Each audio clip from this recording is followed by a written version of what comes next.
Hello, everyone. Welcome back to Talking Reds, and we have three very special guests at the moment. Come talk about FSG. I don't know if Kojo's daughter wants to talk about FSG or not, but we're here anyway. We'll find out if she does want to talk about FSG. But so FSG is a big talking point right now within the Liverpool fan base, and there's FSG out, there's FSG, and I don't like the terms FSG out, FSG in. I don't like that term. I think we're just all fans, and we need to come to the common ground on certain things. And I think things get brushed off and Kojo sees it, and Theo sees it. Chelsea and Man United fans, respectively, they both see it from outside, seeing people that are saying FSG out get brushed off quite easily. Yes, and there is people that go too far online. I see it myself all the time. I see hashtag FSG out. I don't get the hashtags. I don't get tagging John Henry and stuff like he's going to read it, or like he even cares about reading it. But there is a discussion to be had, and I don't like the fact that people that have protected the board don't like to have these discussions. I've seen it on the overlap plenty of times. A fan will come on, and the moment they say FSG, they do this, or they don't want to talk about it. It's a weird thing to have in the fan base, and you'll have it in every fan base. Man United fans will have it. There'll be some Man United fans that like Jim Ratcliffe and like the Glazers. It's just the way it is. There'll be some that like obviously Chelsea and their ownership. There'd be some that protect it to the death. There'd be some that really hate it, and there'd be a middle ground like us, people that have got common sense, people who've got logic, people that use both sides of the argument and come to a common conclusion to it. First of all, though, boys, what I wanted to ask you is, what's your thoughts on American ownerships in general, Theo? I think it can work. I don't think it's a thing that all American owners are bad owners or whatever else. I think the problem is that a lot of the owners that are coming over and managing clubs in England, Championship, League One, League Two, is they don't really understand the idea of what is needed to run the club successfully as well. And I think sometimes you'll get, so for instance, American ticket. I remember I went to America a couple of years ago, and the average ticket was like $250, $300, $400. Some aspects. That's just the average ticket price for basketball, baseball, whatever. Over here at the time, it was what, 30 odd quid, 40 quid, maybe £35 to get to a ticket. But I think now that the ownership have come over, they're trying to change things from how it used to be, very modern way of doing things, or a very traditional way of running a football club day to day. And they're trying to bring over the same model that they're using in the NFL, the NBA, or whatever, NHL. And they're trying to bring it into the Premier League, or they're trying to bring it into the Championship. And it doesn't work because the two things just aren't the same. Even you're looking at Chelsea, you look at the 8-year, 9-year contracts. That's something that I know is happening a lot of the time in baseball. It happens a lot in American football, NFL. But it can't work over here. It can't really sustain that because of how things are set up. And you're seeing it now at Chelsea, for instance. Some of the players that we've signed on 8-year, 9-year deals, some of them we might be trying to sell on in the summer. So it shows you that it's not always the way to do it just because it's working in America. It doesn't always work. It won't always work in for me, it won't always work in football. Kojo, do you think it's an ignorant mindset that they've got? Like the American businessmen, they're not sports people. They might, John Henry took over baseball, took over the MLB. So if he's a sports person, is mainly baseball. They don't get football really, and it seems to me that they haven't tried to get football, and it's more of an ignorant sort of business-minded mindset. Why do you think it's accepted in this country? Do you think it's something needs to change in terms of the government and how football clubs are run? The obvious answer for me would be yes, but when you get into the political game, a lot of these owners have a lot of political power as well, so they get to do a lot of and get away with a lot of things. Even like obviously, even Man City known for their Saudi ownership, they've got some US minority ownership there, but the people in there are quite significant. They've got quite a bit of power in there as well. So you're dealing with a whole new entity when you're talking about getting to the political side. Look, the issue is this: they don't get football. Or to be honest, they feel like they don't need to understand football. The clubs that they take over, they know that they can get a huge amount of money from. They can make a lot of money from. That's the whole point of it, right? There's a legacy behind the club and all that stuff. So Man United were the first team to go under American ownership with the Glazers in 2005. The Glazers knew nothing about the Premier League. The people that helped them get into the club were people like Ed Woodward, so people that have an understanding of the English game because they're from here, they know what Man United are and how big Man United are and how much money they can make the Glazers because Man United are financial power. That then leads into them, word of mouth. Everyone knows what's going on. Liverpool are the next biggest team in the land, and they are also a financial power. No matter what kind of run they've been through over the years, they make money because they're successful. That's how it is. Liverpool are a huge team. Then you just go on from there. And now you're talking about teams like Villa. Villa are not as big as United, Liverpool, Chelsea, but the money that now runs around in the Premier League, if you're an American owner, you're thinking, well, I want a piece of that. I want a piece of that as well. And, when it comes to now dealing with rules and stuff, this is where they get involved in politics, because if I give you a little something here, you can help me get past these little things here and deal with the Premier League and deal with this and deal with that. So they will never try to understand the game. The only American, I think, that has genuinely tried to understand the game from what I've seen is Joshua Kroenke.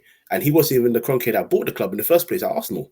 It was Stan Kroenke that bought the club at Arsenal. He got involved with his father buying the club, and he actually learned about the club and got involved. And you can see that they've done a lot more, or they've acted better upstairs in terms of their recruitment of managers and people within the boardroom and so on and so forth. But that's how many examples can you use, and this is the problem. You had the issue with John Henry, you have the issue with FSG, and it will not change. It will not change as long as they know how to make money, or they have a little bit of understanding of, okay, we can hire the people in the right places that can, help this club go forward. Success is great. The fans will be happy, but we're lining our pockets and it'll be fantastic. And that's why you guys, us guys, you guys, me and anybody else will see pictures of these guys once a year sitting in a nice, comfy restaurant in central London, enjoying the time of their lives, because really and truly it's a friends game over here. We're all doing this. We're all here for the same thing. We're all making a lot of money. Doesn't matter who suffers. We're not suffering, and that's the game thing here. And that's what I don't get about the protection of this ownership. Because a lot of protection, people. Sometimes you'll see it as Scousers. I don't know, because Theo, you live in Liverpool, don't you? So you might see it as much smaller than me. But people say Scousers are the ones that are protecting FSG. I don't think not all Scousers are doing that. I expect there's many Scousers that don't like FSG at all, and on that side. But as a city that's full of like socialism, that care about looking after people, care about the city, making sure people are first before anything. It's mad that they get so much protection when these are basically capitalist businessmen that just want to rip money away from everyone. Yes, they haven't taken money out of the cup directly like Glazers have, but they've certainly used Liverpool for their benefit financially, more so than helping us out. They've not done anything locally, from what I know of. And I've spoken to Boston. I've spoken to an ESPN Boston journalist before, and they've not done anything locally over there either. They don't have to, but just for a socialist city and for a socialist mindset in terms of fans, that matters. It really does matter. I just think look, I'm going to go through. This is called the good, bad, and the ugly. So I'm going to go through the good and the bad and the ugly, because they've done good. I'm not any agendas. I could come in here and just say everything that they've done bad, but they've done plenty of good. They've built a stadium up. They've got a new training complex. They got Klopp in. The best thing they did was get a football structure underneath them, which Glazers didn't do. Glazers might have the same mindset as them, but they didn't get a football structure underneath them. They got Mike Ladsworth back in the summer, then therefore got Arne Slot. So they've done plenty of good things. But the bad things, for me, outweigh. And that's why I am on the side of FSG out. I'm not going to say FSG out every single day on Twitter and hashtag it, anything like that. I'm going to come up with logical arguments and logical reasons for why I think this. This has been a 3-4 year build-up of things happening. So the first thing they did was try to trademark Liverpool, the name Liverpool, which is crazy for me. That's the first thing they did. They tried trademarking the name for their business profit. It got brought up on the overlap as well. That did as well the other day. Kieran Maguire brought it up, and people have forgotten about this. Like a city that cares about socialism like that, you think, hang on a second, that's too much anyway. Them alongside the Glazers were the main pushers of the Super League in this country. Those two especially. Yeah. And when it came across, it turned around. He apologised to the fans. He did a little apology video. That's 2 videos he's done, by the way.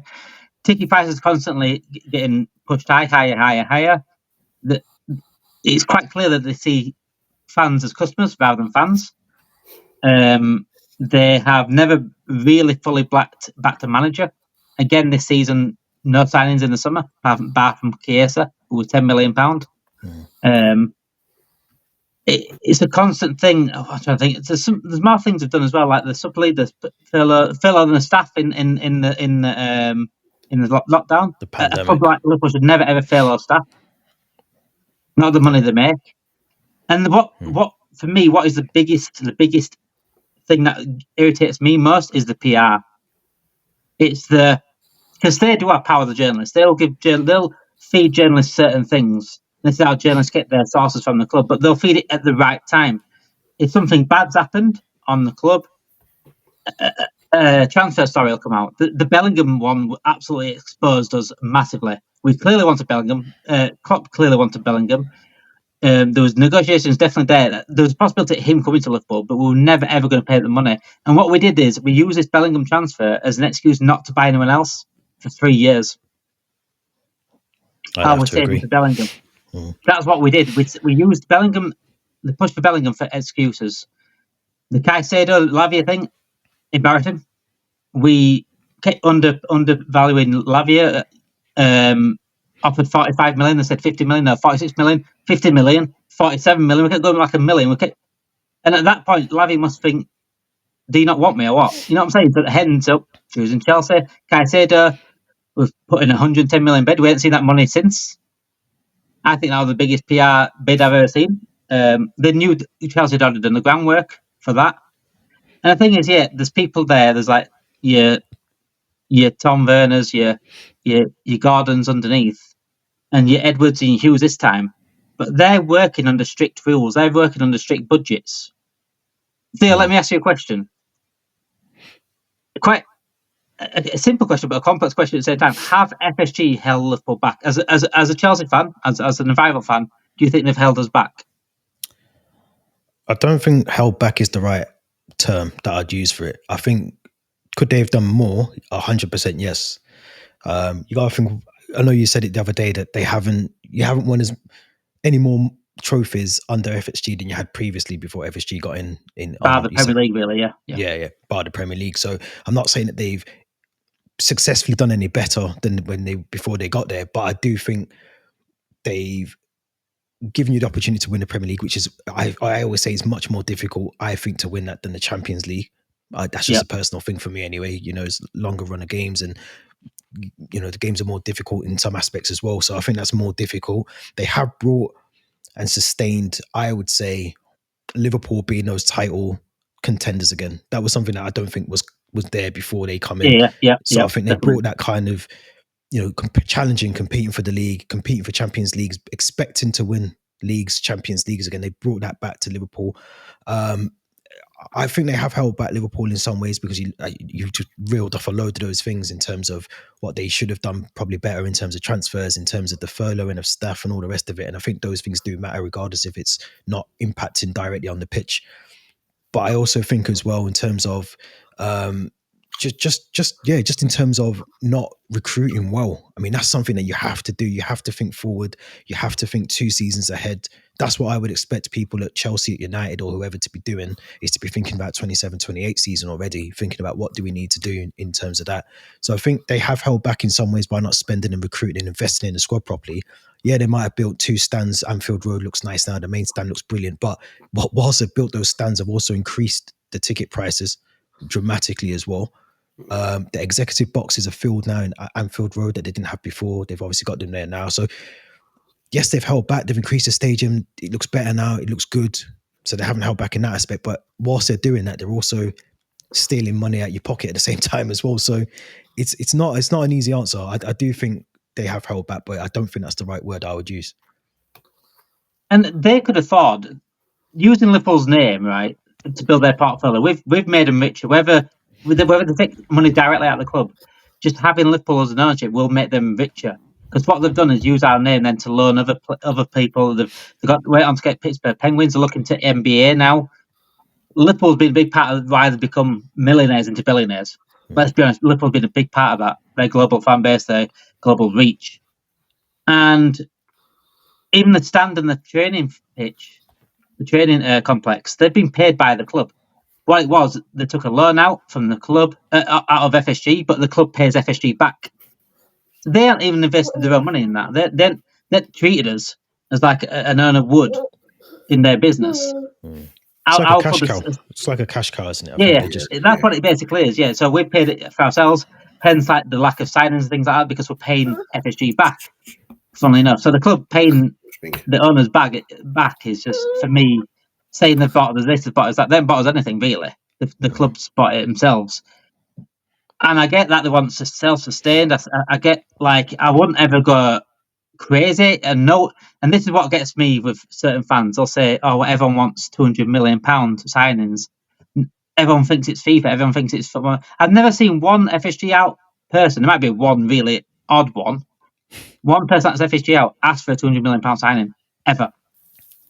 I've never seen them ask for 50, just one or two more signings a season, if that, just to fill up those holes. So we don't have the time when we're top at league and we dropped off and just about got third.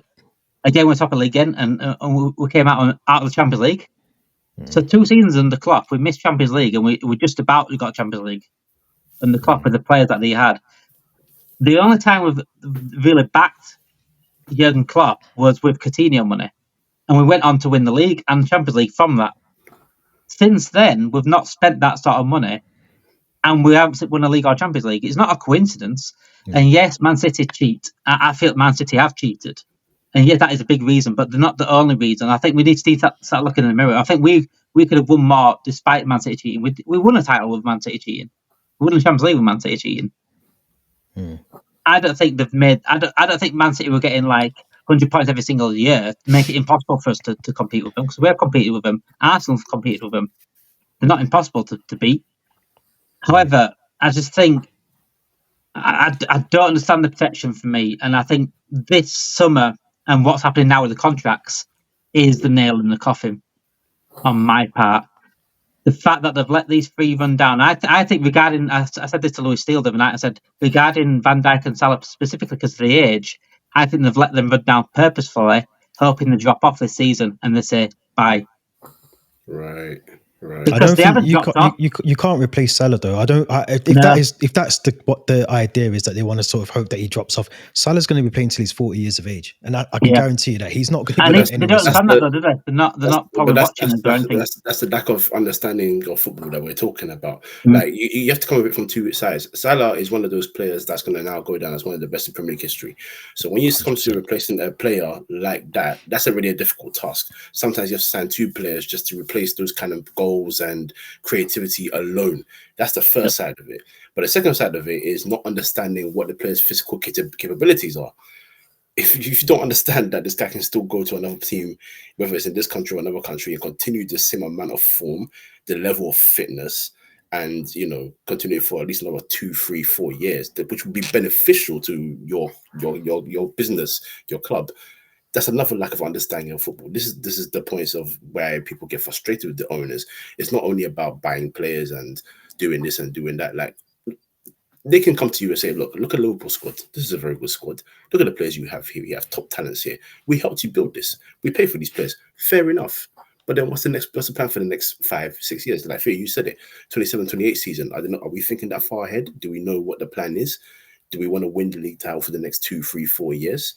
Rather than this season and then try to rebuild again? Because if Liverpool do win the league this year, but then lose 3 of the biggest names in that team, that could probably potentially set them back another 3, 4 years before they challenge properly for another title. You don't know. So this is why you have to plan. If you plan, you do your best and it doesn't work out, the fans can at least sit there and say, you know what, the owners tried their best. They had a plan, and unfortunately, it didn't work out because this team was better, or this team was better. But until then, you're just holding yourselves back. Someone like that should not be held back. And these are guys in their prime years as well. People forget about that. When we're talking about this generation of football, people think now like, so many young players are really hitting heights so quickly. So, wherever these guys at 37, 32, 33, you have to worry about it. No, football, when you hit 27 up to about 33 are the so-called prime years. Van Dijk's not done by a long shot, and he's come back from a huge injury, and he's still at a high level. Salah's not done by a long shot, and Trent's only 27. And you're about to you're potentially letting all these free talents walk away for free. It's a sham. What I'd say about Van Dijk though is I think he's not done at all. I don't think he's done. I think he's still one of the best in the Premier League in the world. But I think now would be my point. In my head, this is where I'd be thinking, right, I need to make sure, and this is where we failed. This is why we're defensively so bad at Chelsea, is you have to have someone that is going to come in, not saying the same level as Van Dijk, and I'm not saying Konate can't get to that level, but you need someone to come in whilst Van Dijk's still there, and you have that sort of transition. You have Van Dijk coming out of the team. Even if he signs a deal, it's not going to be more than 2 years. It'd be a year extension with an option of a further year, probably something like that, won't it? Or 2 years with a further option. Now, you have someone that you can bring in that can play alongside Konate, who isn't expected to step up this season or next season, but as the gradual dip or decline in Virgil van Dijk, which will happen at some point, you've got the next centre-back waiting, ready to come in, and who can play alongside Konate and can learn from Virgil van Dijk, one of the best in the world. That's where we went wrong at Chelsea, because we've got Levi Colwill, who's our leader at 20 odd years of age, who shouldn't be the leader. He should be the one that's learning off a Thiago Silva or someone like Virgil van Dijk or someone like that, but he's not. He's learning on the job and learning and got to be responsible to make sure that Dizazi doesn't mess up, Badiashile doesn't mess up, Fofana when he's fit doesn't mess up, Tosin when you've got to have that transitional and forward thinking of recruitment. And Liverpool, I think the last 2 seasons haven't done that at all. Bringing in Chiesa isn't good enough who wants out. Apparently Napoli want him now as well. That isn't good enough. And if you're not forward thinking, you're not thinking, I might sign Salah for another year, but what happens after Salah goes? Who's scoring those 18 goals this season or whatever it is, and the amount of assists he's got? Because I can guarantee you Nunez isn't doing that, Jota's not doing that, and Gakpo's not doing that. They might do it collectively, but even then, that's still, are they going to do it?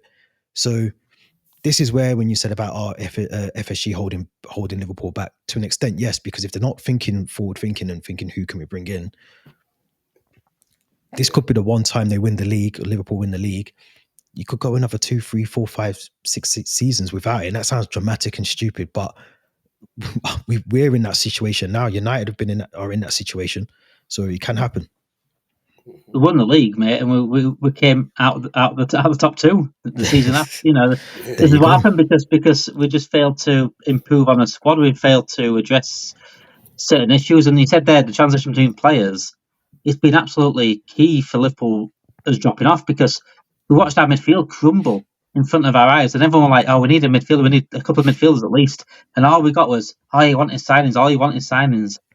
But then as soon as the season started, everyone started realising, midfield's awful, and they all crumbled. The only Fabinho, the one that we couldn't really predict, but Edison was clearly crumbling before, and it's happening now with Robbo. Robbo's crumbling before our eyes, and we all said we needed a left back in summer.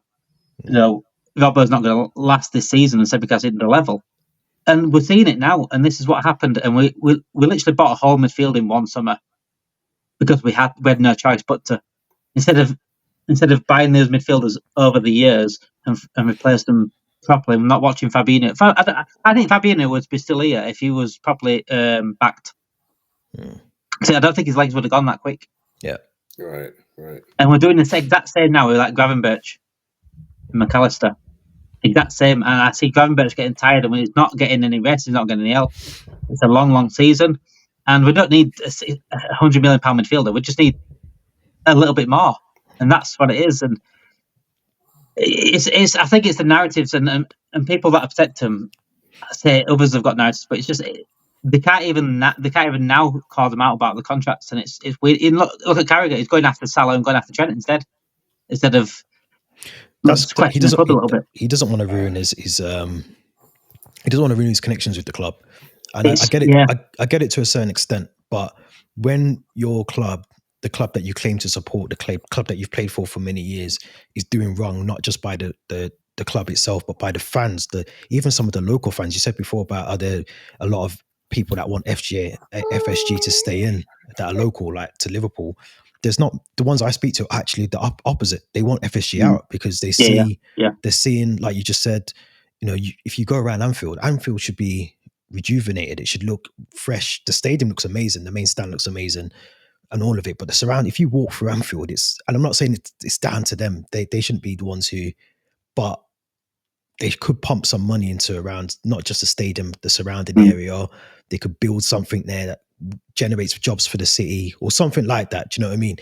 They haven't done any of that. They've just focused on the stand, making sure there's more tourists in there, making more money in their pocket. And that's what it all comes down to, essentially. So I don't know where they go from here, but Elon Musk is on the cusp of trying to. I want to address that actually as well, because I've seen another narrative online saying, I've seen other accounts saying, well done those that are FSG out. We're going to get Elon Musk now. Is that what he wanted? No one wants Elon Musk either. If I'm honest, not for me personally. The last person I want to come in charge of Liverpool is an American businessman that only cares about money and has morals on the ground. We've already got one of them. I don't want another one. You know what I'm saying? I think the only Americans I've seen properly run a football club and care about it was Bob McElhaney and Ryan Reynolds. Watch that documentary, the way they've taken over Wrexham, they've come over and got to know the locals and everything like that, and they want to improve the area. That's what he cares. But they're not businessmen, are they? Really, they're actors. No, I think so. They're not that mindset of a businessman.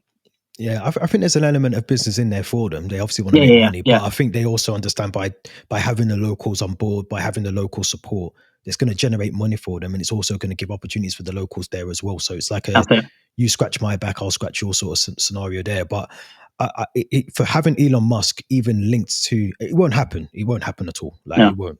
But the fact that it's being linked and whatever else, it just doesn't. It's just another. It's like you said, it's another PR little thing. Maybe the club have even helped put that information out there. We don't know, but I just think, just to distract us what's going on with the contracts and distract us what's going on with the lack of transfers. It wouldn't surprise me. That sums it up. The fact that wouldn't surprise you. That sums it up for me. And before we go, though, Kojo and Theo, as rivals, do you want FSG on in Liverpool? Theo, I'll ask you first. I'll go to the. I'll ask Theo first, and I'll go to the Man United fan, which is it might hurt a little bit more than for Liverpool fans. Do I want FSG to stay as Liverpool owners? Yeah. From a Chelsea perspective, yeah.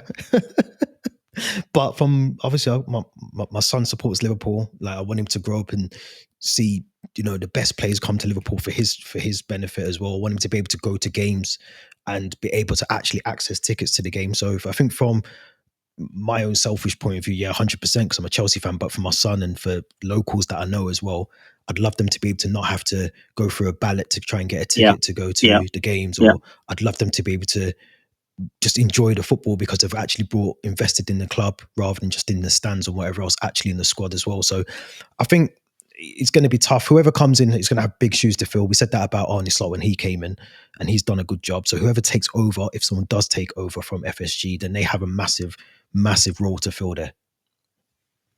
Gotcha. For my benefit, because the only people that make my guys look face competition between our owners, to be quite frank at this point. You know what I mean? Before I was in competition with that Mike Ashley, but he's gone. So not to you guys. Look, the way I'll sum it up is like this. You guys are very lucky that your owners had the common sense early enough to build a football structure way ahead of time, because you'd be exactly where we are right now in terms of the stress levels. You can see what no planning does to an institution, no matter how big or small you are. Doesn't matter. So, for absolutely, I'd love them to stay. And I say this because I think I still think you will get success. They have a knack so far of picking decent managers, as you've seen. You know, they've been able to build decent enough squads, as you've seen. You know, so you've built a good level of success. But the issue which will forever frustrate your fans is they won't do what's required to keep that level of success consistent. And that's what the biggest issue will always be. And that's what we talk about when you talk about holding back Liverpool. That's exactly what it is. Oh, you're good, but you're not that good because they're not allowing you to be that good. And that's a big issue, and that's a big problem.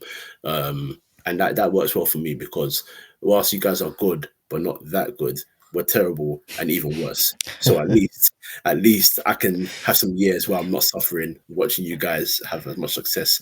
But we're just about trying to get your 20th title just now, even though we're supposed to be admit we're only 2 titles behind you anyway.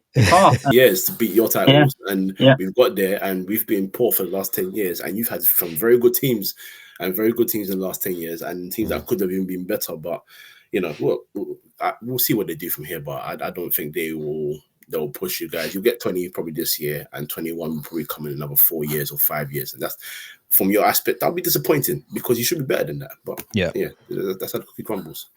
I brought you. I'll go in a minute. I brought you guys on because I wanted to see from a rival perspective, and there's so much hate going in the Liverpool Fanbase right now. It's weird. We're top of the league. I'm enjoying being top of the league, by the way, as well. And fair play for FSG for getting slotting, for getting Michael Edwards back to sort that out. But whilst we're top here, we still need strengthening, still holes to be had, and if it costs us the league this season, I've said it's going to be a massive draft from my point of view. But yeah, it's good being a Liverpool fan, but we've got to be consistent with our energy against the players, against the manager, whatever happens off the pitch. We've got to be consistent, and we can't have run narratives. And if they've done something wrong, you've got to call it out. If they're doing something right, you call it out. Just the way I do. When they've done something right, I put a tweet up saying, fantastic work, brilliant thing. But it doesn't mean that I won't call it out when they've done something bad. And we're certainly not in debt to them either. We're not in debt to them. They saw a business opportunity at £300 million and turned into a billionaire club. Yeah. They snapped up at a business opportunity. And I can't see them changing. Like you guys said, I can't see them changing. And I'm hoping they do change ownership, but not Elon Musk. Put it that way. Thank you for watching. Make sure you subscribe to the channel, like this video, subscribe to the channel, and get your notification bells on as well. Get your comments in as well on underneath. What do you think of FSG? Do you agree with Theo and Kojo regarding FSG? And do you think they will sell in the future? Let me know in the comments. Thank you for watching. Have a great day.